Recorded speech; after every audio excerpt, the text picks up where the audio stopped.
Salut à tous et bienvenue sur Info Afrique. Dans cette vidéo exclusive, vous allez découvrir l'intervention franche et sans détour du député-maire de Tiassalé, Assalé Tiemoko. Bien avant l'actualité brûlante, il avait déjà dénoncé un parrainage électoral truqué d'avance, une manœuvre qui viserait, selon lui, à écarter certains candidats de la course présidentielle en Côte d'Ivoire. Restez connectés jusqu'au bout pour ne rien manquer de ces révélations. Merci à tous. Je vais revenir un peu sur le parrainage. Bien sûr. En réalité, c'est un formidable, entre guillemets, mécanisme d'exclusion. C'est les grands partis politiques qui en ont voulu pour pouvoir faire une élection quelque sorte à huis clos, pour exclure les petits partis, s'y appeler, ou les candidats indépendants. Pourquoi vous dites ça? Mais parce que jamais ils n'ont porté une revendication sur le parrainage. Est-ce que vous avez une fois entendu dire que le parrainage était antidémocratique Vous n'êtes pas dans sa d'accord conception? qu'il faut trouver un système pour éviter les candidatures un peu fantaisistes, Oui, mais n'importe quoi. cela se fait dans un contexte où il y a une confiance qui est retrouvée. Dans un contexte où l'élection ne génère pas autant de passion, dans un contexte où la réconciliation n'a pas été faite. Donc c'est ça qui pose un problème. Aujourd'hui, le peuple Côte d'Ivoire est fractionné. Il y a des zones entières du pays où les acteurs politiques n'ont pas accès, ou bien où des acteurs politiques locaux empêchent d'autres acteurs de venir faire des réunions. Et donc, tout ça crée une atmosphère d'anxiété qui fait que les populations ont très peur de donner leur nom parce qu'il faut donner sa carte d'identité. On ne sait pas entre les mains de qui votre nom et vos éléments de filiation vont tomber. Et donc tout ça crée une atmosphère qui ne donne pas confiance aux gens et qui ne pousse pas à donner leur parrainage. Et ça fait éliminer les gens. Mais pourquoi vous dites que c'est une machine à exclure? Mais c'est une machine à exclure parce que même hier à la formation, les techniciens de la CEI ont eu du mal à expliquer aux gens comment les choses vont se passer. Parce que à la fin, mais la logistique qu'il y a autour, vous n'avez même pas idée. C'est des centaines de cartons de documents que vous devez réunir, lieu même à la limite des camions pour transporter des cartons pour envoyer à la CEI. Est-ce que vous êtes sur la même longueur d'onde que monsieur Vincent Toby, qui est également candidat indépendant à l'élection présidentielle, qui estime que c'est trop restrictif et qui réclame carrément la suppression du parrainage? Ah oui, nous sommes totalement sur la même longueur d'onde. Nous ne sommes pas, en réalité, contre le principe. Mais si vous n'êtes pas contre le principe, quel système voudriez-vous voir mettre en œuvre? Non, pour le moment, il faut que ce système-là soit suspendu. Parce que d'abord, ça a été fait sans débat. Ça a été la volonté des acteurs politiques. Ça a été fait par ordonnance présidentielle. Ce n'est pas une loi. C'est pas arrivé au Parlement. Il y a un débat pour que les représentants du peuple de Côte d'Ivoire donnent leur avis là-dessus. Personne n'a été associé à ce dispositif-là. Il a été fait dans un contexte en 2020 où il y avait une crise politique majeure. Personne n'a suivi cela. Maintenant qu'on veut aller à une élection inclusive, d'autres candidats sortent et maintenant qu'on prenne la complexité de la chose. C'est pour ça que nous disons que ce parrainage-là, il faut le suspendre pour laisser les Ivoiriens avoir le maximum de choix par rapport aux candidats qui se présentent. Mais est-ce que s'il n'est pas fait, à 4-5 mois de l'élection, on peut suspendre un système? Cela ne pose aucun problème. Le parrainage, on peut le suspendre à tout moment. Je vous rappelle qu'au Sénégal, ça posait un problème. Ça a été suspendu. En 2021, la Cour de justice de la CEDEAO a annulé ce parrainage comme étant antidémocratique et étant une machine d'exclusion. Mais ça, c'était combien de temps avant le scrutin? Peut-être 3 ans avant le scrutin. Voilà, on est à 4 Ça mois. ne pose aucun problème. Je vous rappelle que des Ivoiriens ont déjà saisi cette Cour de justice qui a programmé une décision dans les semaines qui viennent. Et donc, vous voulez dire que la Cour de justice de la CEDEAO oui. va se prononcer en juillet? En juillet dessus, sur cette question du parrainage en Côte d'Ivoire. D'accord. Si elle se prononce négativement, est-ce que sa décision est applicable, obligatoire? Mais les autorités ivoiriennes sont censées l'appliquer.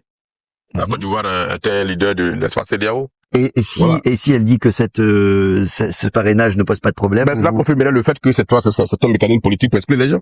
Pourquoi? Si la CEDEAO, si la Cour de justice... Non, si la Cour de justice valide, qu'est-ce que vous faites? Si elle valide, on va y aller. On n'aura pas on va s'aligner. Mais si elle annule que nos autorités ne veulent pas l'appliquer, en ce moment-là, on en tirerait les conséquences. Est-ce que vous êtes à même de réunir les 50 millions qui sont aussi un autre, j'allais dire, étape? Les 50 millions ne sont pas une préoccupation. Les 50 millions pour déposer une candidature, il faut une caution. Les 50 millions de caution ne sont pas... C'est vrai que c'est quand même assez élevé parce que c'est en 2020 que cette décision aussi a été prise sans débat. Hein. Voilà, ça a été fait par ordonnance. On a décidé de multiplier par 3 pratiquement le cautionnement en Côte d'Ivoire. Là-dessus, nous n'avons pas beaucoup de difficultés. Nous pensons que nous pouvons réunir ces 50 millions. Ce contre quoi nous nous opposons, c'est le parrainage. Parce que à la fin, même si vous êtes écarté par le Conseil constitutionnel, vous n'avez aucun moyen de comprendre ce qui s'est passé. Et c'est à ce niveau-là que nous pensons qu'il y a des difficultés. Sinon, nous, on n'a aucune difficulté. On a regardé la cartographie du collège électoral de chaque région. On a vu que c'est pas grand-chose, en fait. Quand on prenait ma région de Tiassalé, la Niabi Tiassa, c'est autour de 2000 parrains que je dois avoir dans ma propre sous-préfecture à Morocco, je peux réunir ces 2000 parrains. Oui, le problème, c'est de les Le avoir, problème, c'est de les avoir dans les autres ailleurs, pays. où des acteurs politiques qui jouent un rôle majeur là-bas et peuvent contraindre des gens à ne pas Oui, vous donner le mais parrainage. c'est ça le principe. C'est ça. C'est ça le Voilà. principe du parrainage pour éviter, pour donner une certaine assise déjà populaire à une candidature. Mais justement, à ce moment, il faudrait que cela ait dû être encadré par des textes de loi qui sont très clairs, qui condamnent toute manœuvre qui empêcherait les autres candidats d'aller prendre des parrainages dans d'autres régions. C'est ça la difficulté en réalité. Alors, quand vous voyez la mobilisation réussie du RHDP le week-end dernier, à l'occasion de son congrès ordinaire, deuxième congrès ordinaire, bon, ça a été quand même une démonstration de force. Est-ce que vous vous dites quand même que vous avez vos chances? Ah ben, écoutez, moi, je n'apprécie pas cette mobilisation comme un exploit. Un parti politique qui est au pouvoir, qui a les moyens de l'État, entre guillemets, qui a l'administration à sa disposition, qui a les forces de l'ordre à sa disposition, qui a les préfets, le corps préfectoral à sa disposition. Mobiliser 100 000 personnes, Bien, dans tout ce contexte-là, voilà. est-ce que vous estimez que vous avez vos chances? Oui, mais il y a ces 100 000 personnes qui se sont mobilisées, entre guillemets, à BNP. Alors, Rien ne prouve même que si les 100 000 personnes, tous soient des électeurs. Il y a 8 700 000 personnes qui sont inscrites sur l'électoral. Et donc, chacun a sa chance, a ses chances. Je le pose différemment. Sur quoi vous pensez que reposent vos chances? Mais mes chances reposent sur le fait qu'il y a une vraie demande de changement dans le pays. Parcourir la Côte d'Ivoire, vous allez sentir qu'il y a une vraie lassitude. Que les gens sont fatigués de toute cette façon de faire la politique là, de ce discours anxiogène qui est prononcé, de cette médiocrité du discours politique.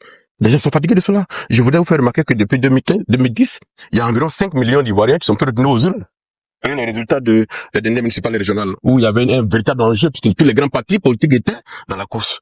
Ça n'a même pas Au régional et au municipal, il y a eu une trentaine de pourcents de participation. À peine 30%. Vous voyez le RADP qui a raflé pratiquement 90% de sièges, et qui s'en enorgueillit d'ailleurs, mais ils n'ont eu que 1 700 000 voix. C'est pratiquement 8 millions.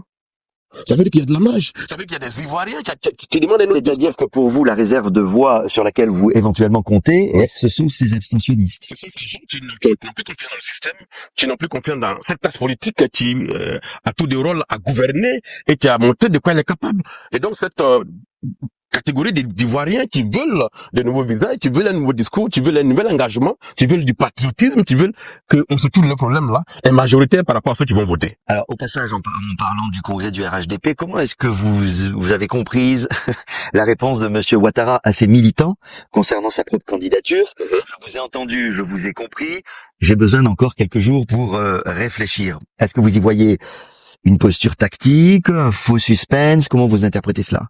Non, moi je pense que le RADP en tant que parti a le droit de demander à son leader d'être candidat.